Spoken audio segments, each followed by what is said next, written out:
Let me read to you a passage from the 21st chapter of St. John's Gospel, verses 15 to 19. It's the Gospel for Friday of the 7th week of Eastertide. St. John writes, "After Jesus had revealed himself to his disciples and eaten breakfast with them, he said to Simon Peter, 'Simon, son of John, do you truly love me more than these others?'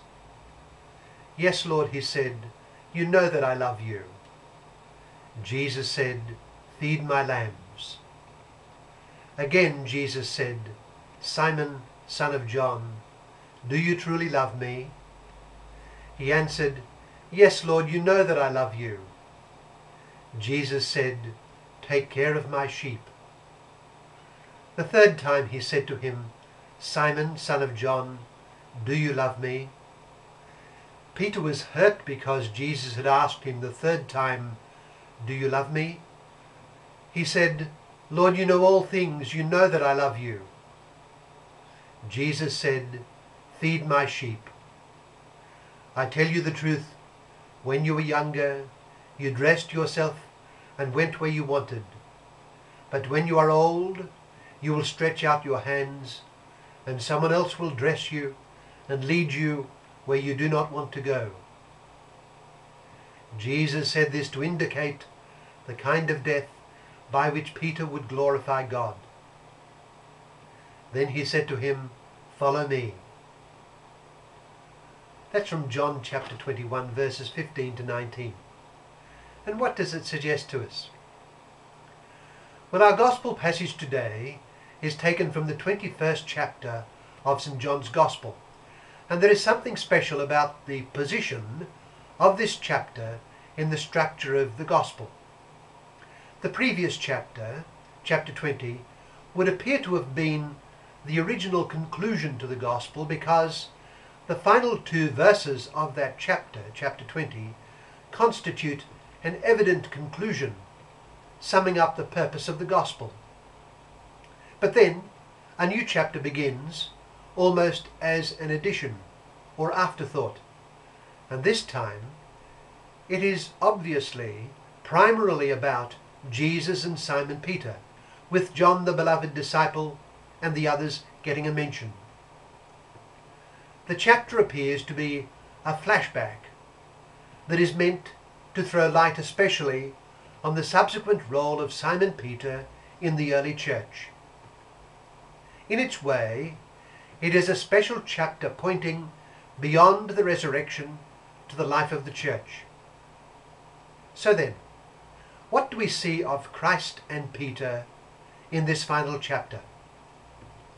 It contains lessons for the whole church, founded as it is upon the apostles, with Peter in their midst and at their head.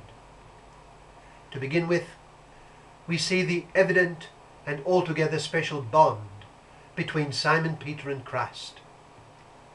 Throughout the Gospel, this particular Gospel, the author refers to John, the brother of James, as the beloved disciple, the one Jesus loved.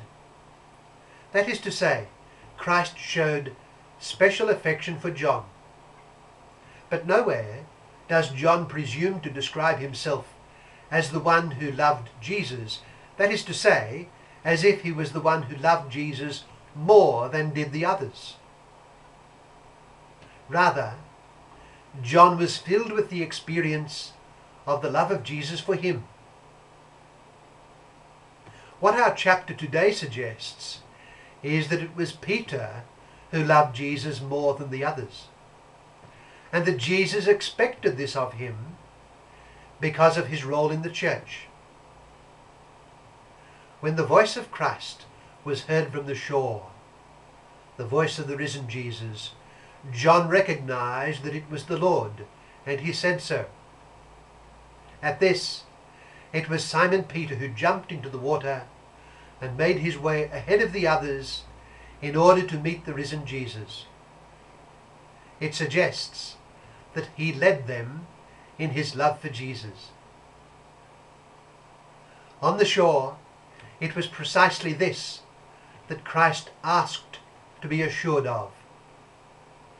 He said to Simon Peter, "Simon, son of John, do you truly love me more than do these others?"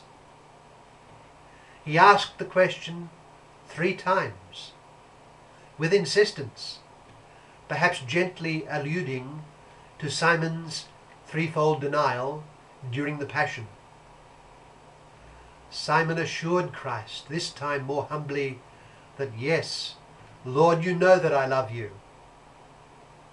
Simon understood that Christ was asking and expecting from him an exceptional personal love, and that he was giving him an exceptional mission among the apostles and within the church.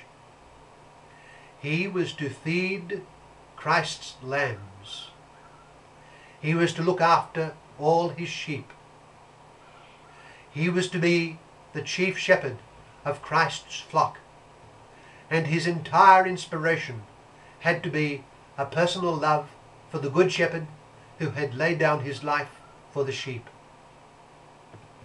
3 times Christ asked his question, and 3 times, with increasing distress, Simon assured Christ that he loved him.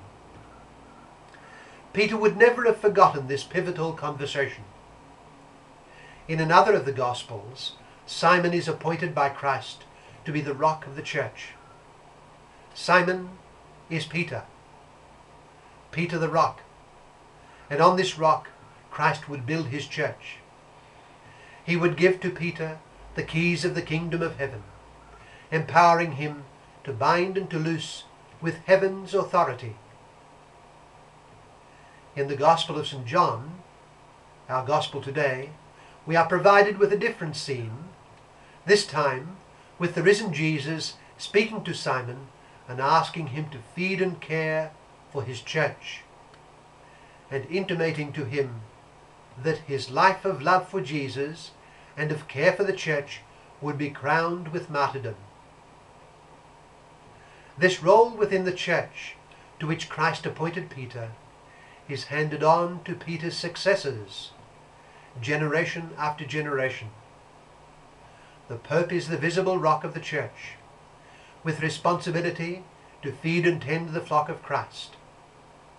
All the successors of the apostles are to serve Christ as shepherds of the church in communion with him, with Peter's successor. All are to love Christ, just as the successor of Peter is to love Christ. And Peter and his successors are to lead the way. Let us place ourselves on the shore of our gospel scene and hear the words of Christ addressed to Simon Peter. In a different sense, Christ addresses those words to every member of his church.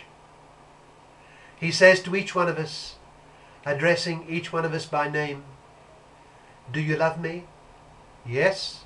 Well, tend my sheep." He wants us to serve our brothers and sisters with true Christian love, bringing them, more than anything, the love and knowledge of Christ. So then, let us take up our vocation in earnest.